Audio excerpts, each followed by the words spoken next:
Welcome back to the Federal Executive Forum on Federal News Network. We're talking about AI and ML, and we're just getting ready to get into specific programs. I want to throw it up to you, Carly. Give us an example, highlight a specific program, one that you can talk about, of course, that you'd like to highlight for the interest of the listening audience. Sure, Luke, happy to do so. So a recent example in this field was how our machine learning experts applied their expertise and really employed a very strong expert network, both internally and externally to the NIWCs, to the Naval Information Warfare Centers. And they led a rapid response to the Beat COVID-19 crisis. The original proposal, in fact, came from a startup week that we run internally to identify best use of some of our internal discretionary funds, almost like an IRAD investment, where we called for ideas and solutions related to COVID-19. And the outcome of that event was that in 2 days, we had come up with 36 different ideas. And in a week's time, we had 6 detailed proposals.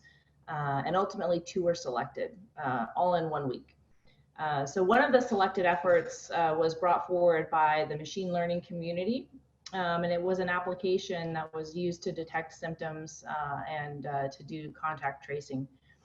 And aside from the great work that they all did in developing the app very quickly, there really were some key enablers that leveraged that multi-year investment in both our people and our infrastructure across the naval enterprise and our industrial base that really helped and brought speed to that effort.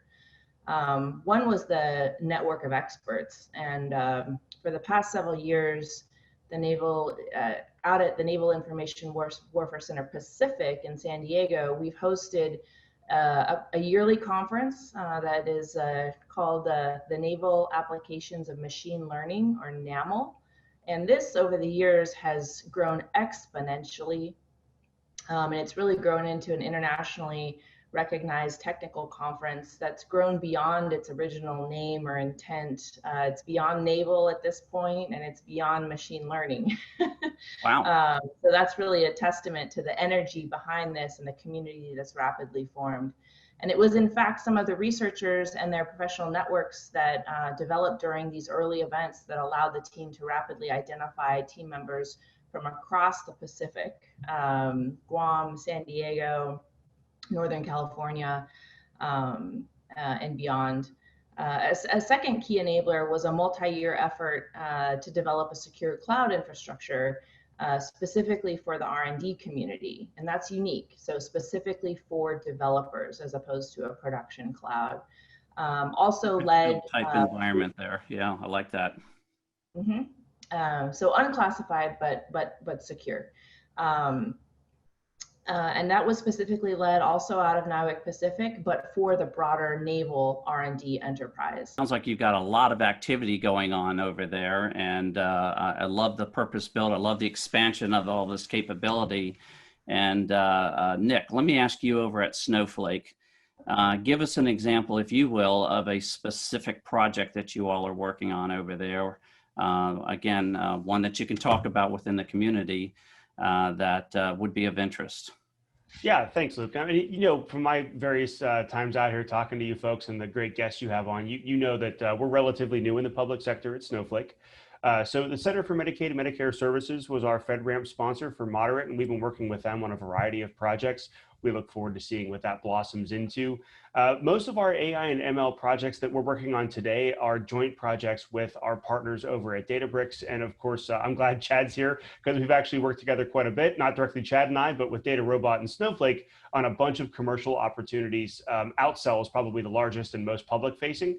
If you've bought a car in the last year and a half, you've definitely used Outsell's products, even if you haven't been made aware of it.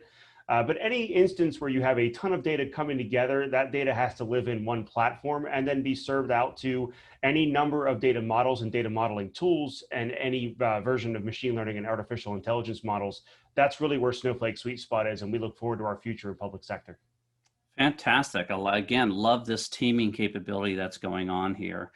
Chris, how about over at DITRA? I know there's a lot of activity going on there. You top-lined a whole bunch of things. Give us an example of a specific program that you'd like to highlight. Sure, thanks, Luke. Yeah, we're a busy group.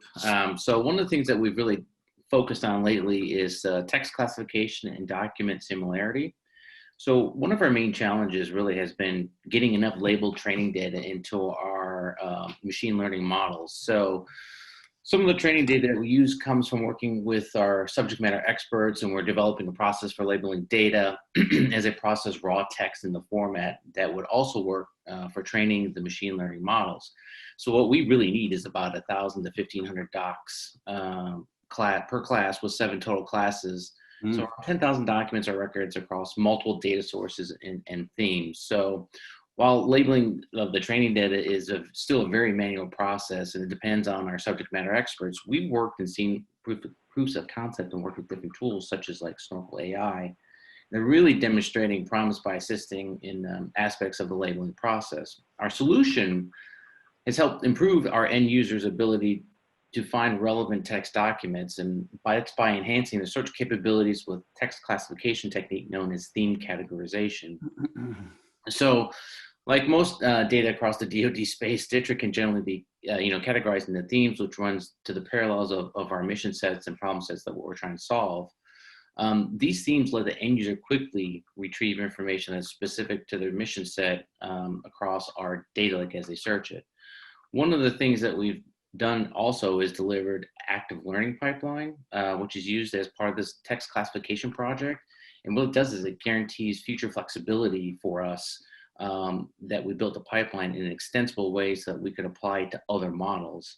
And by using this active learning, the data science team was able to identify when a machine learning model's performance was lacking and let the data science team present the model with the data it is having a hard time making decisions about. So we're able to quickly fix that for them. Really fine tune that so that you can get the most out of it. Interesting challenge there. Chad, how about a data robot? Why don't you give us an example of a specific program that you all are working on that is really enabling this ecosystem? Yeah, thank you. One of the things where we're seeing the most impact today, and it's a side of AI that maybe doesn't get as much press as it should, but I mentioned in my opening, was financial management. One of the areas we're seeing a lot of success for a department is what I mentioned kind of as this financial agility and reclaiming funds. We've helped a department build an AI solution to identify those funding lines or projects where the money will not be fully exceeded by the end of the year, and identify that much earlier in the cycle and repurpose or reclaim those funds to other projects which can add value for the organization. This is another case where, in this case, we partnered with Palantir Technologies.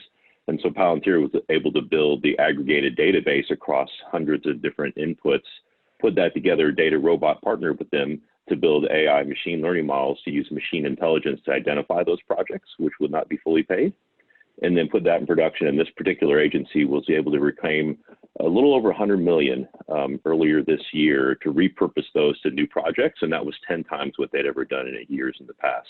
So we're really excited about how that funding then allows you to repurpose those projects to new things and creates this energy and momentum around AI that we can then go use to think closer to the warfighter.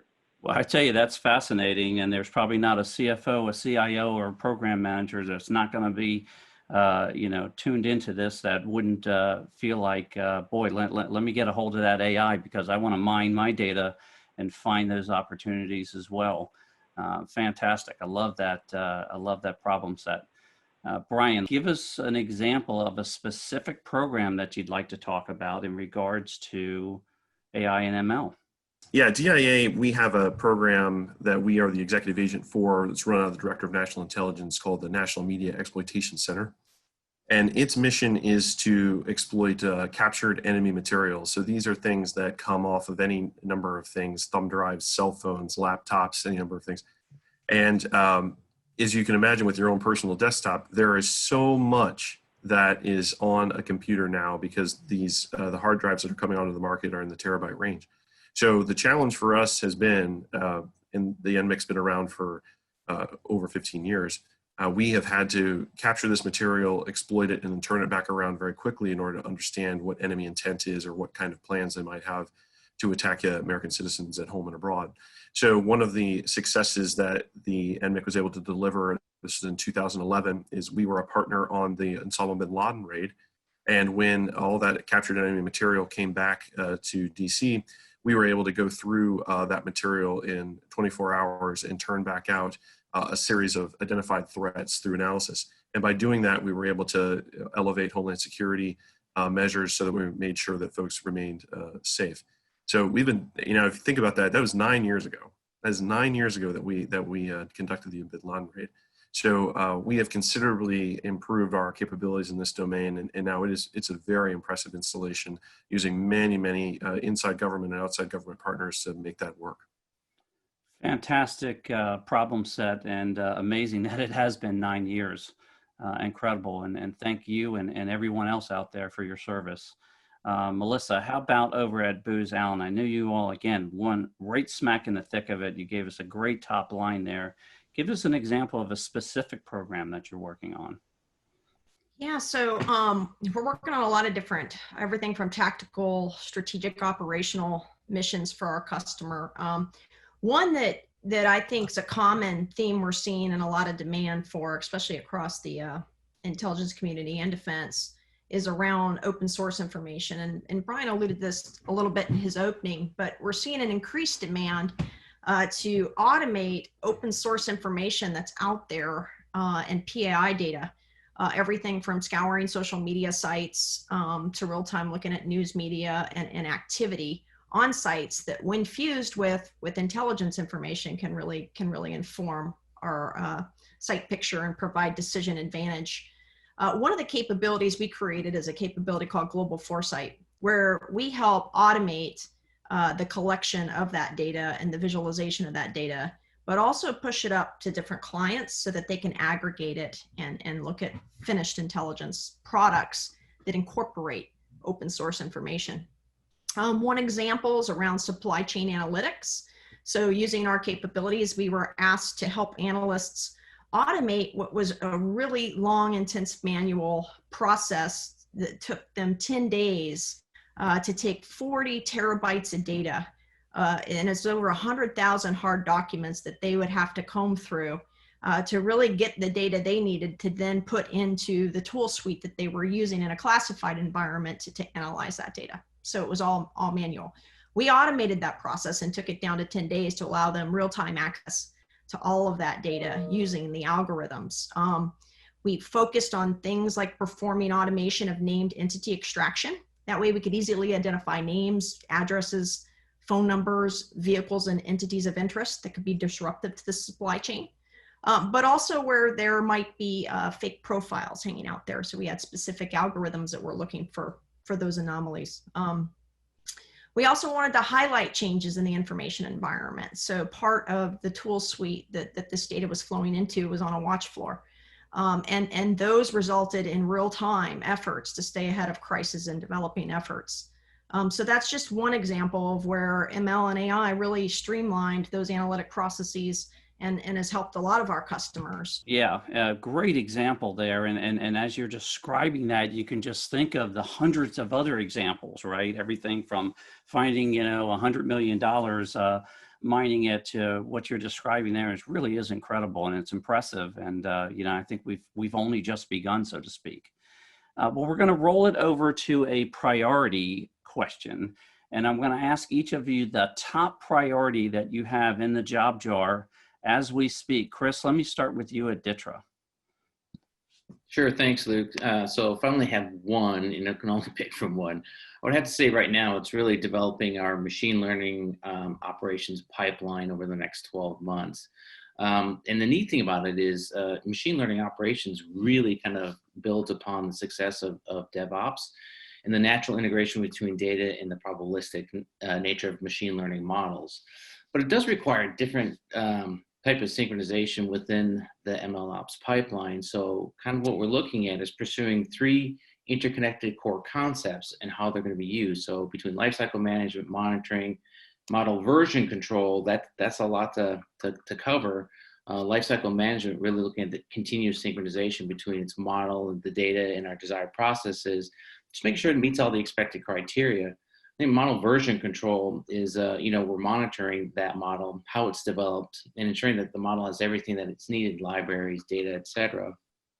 But I would also say that, machine learning operations pipeline is part of a multi-phase collection that we do. So we'll continue our proof of concept model on how we're going to kind of develop this. And what we usually do is we work with other DoD entities. We have worked with industry partners such as Booz Allen Hamilton, who's one of my vendor partners, does a great job for us. Academic partners, and then leveraging our own 5+ year DevSecOps pipeline knowledge and successes, which will help us build this machine learning ops pipeline for the future. So that's my top priority for this year. Yeah, it's super important. You gotta be able to set the table, right, to make the rest of it happen. Chad, how about a data robot? What are you seeing? What are your customers asking you? What are you focusing your attention on as far as your number one priority right now? Yeah, thank you. One of our top priorities right now is helping our customers overcome one of their biggest barriers, frankly, in creating emission impact from AI, which is just the overall readiness and culture, one might say, of some of the organizations we work with. What some organizations we work with realize is to get to scale with AI, they have to step back and think about not just the data science teams and ability to build models, but almost the entire organization's readiness and capability across AI. So we've launched a program with one of the intelligence community organization to think through all the way from the leaders to the analysts, what is the knowledge they need with AI to identify the best places to make investments, to overcome the roadblocks to put AI in production, and then to use those as the end users. Because oftentimes you might build a great model, but it never gets deployed because the end users don't know how to think differently. And so we're pretty excited about this program where we have general education, which brings overall awareness of AI. Through that general education, we identify those capable, motivated people who'd like to get really involved.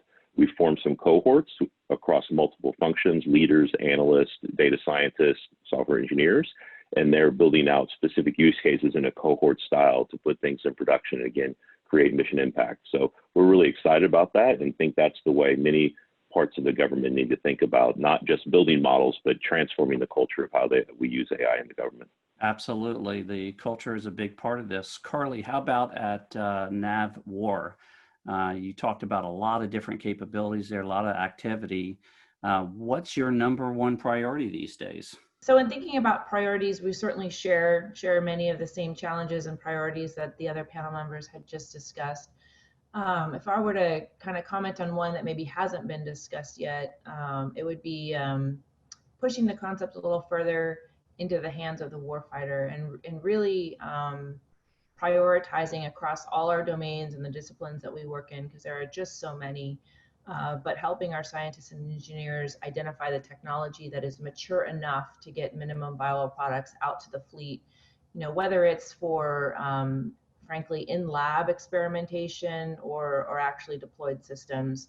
But that early feedback is critical, not only to inform the design of the algorithms that we're putting out, but also to build that trust between the operator and the machine. And so that part of human machine teaming is really a critical space that the government scientists and engineers can thrive in. We see that as a unique role, and we really push our teams, our expert teams, to deliver capabilities early and often, and to always think warfighter.